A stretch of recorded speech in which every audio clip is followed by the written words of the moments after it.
આજ જલિયાણ યોગીના દર્શને આવ્યો છું, જલારામ બાપાના સાનિધ્યમાં ઉભો છું, ત્યારે એ સંત બાવળિયાના જીવનના પરચાની મને યાદી થઈ.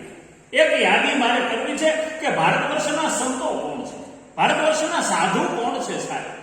અને એમ કહેવાય વાણિયાનો દીકરો પરદેશ કમાવા ગયો છે અને પરદેશથી કમાઈ અને પાછો આવે છે, અને એમાં બરોબર મધુદરિયા પૂગતા ધરતી ખોળે અહાટ મહેમાન છે, અને વાજણી મંડાણી બારે મેઘ ભાંગા થયા, અષાઢ ગોગુંગીએ લુગીએ યમર બદળ બેબળ ચોમડીએ મહોલાર મહોરીએ લાડક હેડીએ નીર છલે જલે નળિયમ, પછી ઇન્દ્રગાજ અગાજ કરે ધરમ ઉપર યગ નૈયા સરમ ઉભરી યાદ માલ નથુતણ કુંવર હાલણ હોય તણી રતમ કર્યા.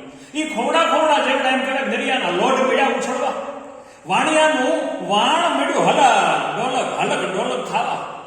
એ પાર્થનાથ પ્રભુથી લઈને કે કૃષ્ણને યાદ કરે છે, મને બચાવી લ્યો, મને બચાવી લ્યો અને મને બચાવી લ્યો.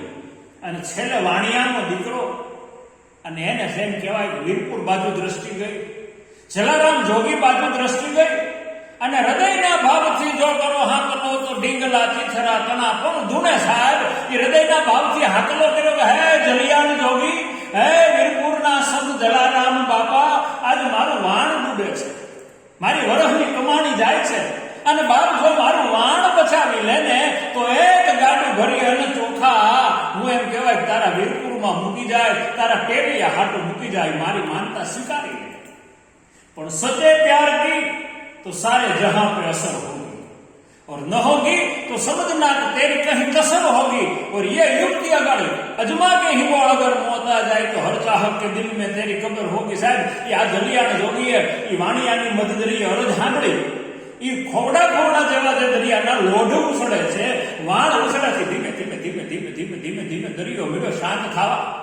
તોફાન શમી ગયું, વાણિયો બચી ગયો, વાણિયાનું વાણ બચી ગયું, અને હેમખેમ એમ કહેવાય પોતાને ઘેર આવ્યો. હરખ હમાતો નથી, પણ 1 દી 2 દી 3 દી 5 દી 15 દી મહિનો 2 મહિના 6 મહિનાના વાણા વાઈ ગયા. વાણિયો જલારામ બાપાની માનતા ભૂલી ગયો. સપને આવી અને એક દી જલિયાણ જોગીએ હાકલો કર્યો કે વાણિયા, મારી માનતા ભૂલી ગયો, હે મારી માનતા ભૂલી ગયો, તારા દરિયાના લોઢ શાંત કરતા મને બહુ વાર લાગે છે કે બાપુ હું કાલ આવું છું. પણ વાણિયાનો દીકરો સાહેબ, મનમાં એમ થયું કે ત્યાં તો સદાવત ચાલે છે, કદાચ કટકીના ચોખા લઈ જાઓ કે બાસમતી હારા લઈ જાઓ, ત્યાં ક્યાં ફેર પડવાનું છે. એટલે વાણિયાએ માનતા કરી હતી હારા બાસમતી ચોખાની, લાંબા ચોખાની, અને વાણિયાના મનમાં સેજ વિચાર થયો કે કટકીના ચોખાનું ગાડું ભરી અને ખેડૂતને લઈ અને વીરપુર માનતા પૂરી કરવા સાહેબ ગાડું ઉતાર્યું.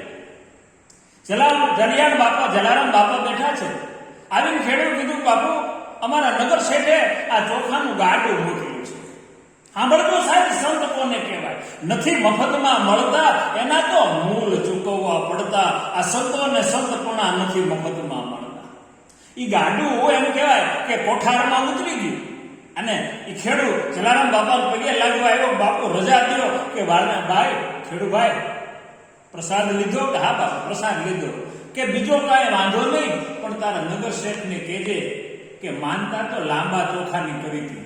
સાંભળજો, માનતા તો લાંબા ચોખાની કરી હતી, અને આ કટકીના ચોખાનું ગાડું થઈ ગયું, પણ કાંઈ વાંધો નહીં, અમારે તો મુંડિયા છે ને બાપુ, મુંડિયા તો ગમે એવું ખાઈ લે, પણ નગર શેઠને કહેજો કે તું જે વાણ લઈ અને દરિયામાં કમાણી કરવા ગયો તો, અને તારા વાણમાં પાણી મળ્યું તું ભરાવા, તોફાનમાં પાણી ભરાવા મળ્યું તું, તે અરજ કરીને વાણિયા તેથી મેં મારું પહેરવાનું કડિયું છે ને, એ કડિયું ઘા કરી અને તારા વાણમાં જ્યાં કાણું પીડ્યું તું, જ્યાં બાખોરું પીડ્યું તું ને, ત્યાં આડું મારું કડિયું મૂક્યું હતું.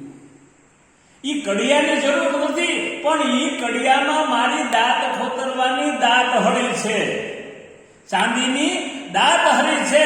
તારા નગર શેઠને કહેજે કે એ વાણની હેઠેથી મારું કડિયું લઈ કડિયાના ખીચામાં મારી દાંત ખોતરણી છે ને, એ દાંત ખોતરણી આપી દે બાપા. બાકી અમારા મુંડિયા છે ને, એ તો નાના મેલા ચોખા ખાઈ લે અને હારા ચોખા ખાઈ લે.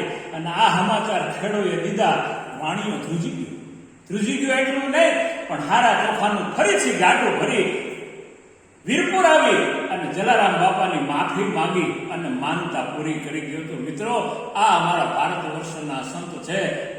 સંત સપૂત અને તુંબડા ઈ ત્રણેયનો એક સ્વભાવ. ઈ તારે પણ બોળે નહીં બાપ એને તારા ઉપર ભાવ. જય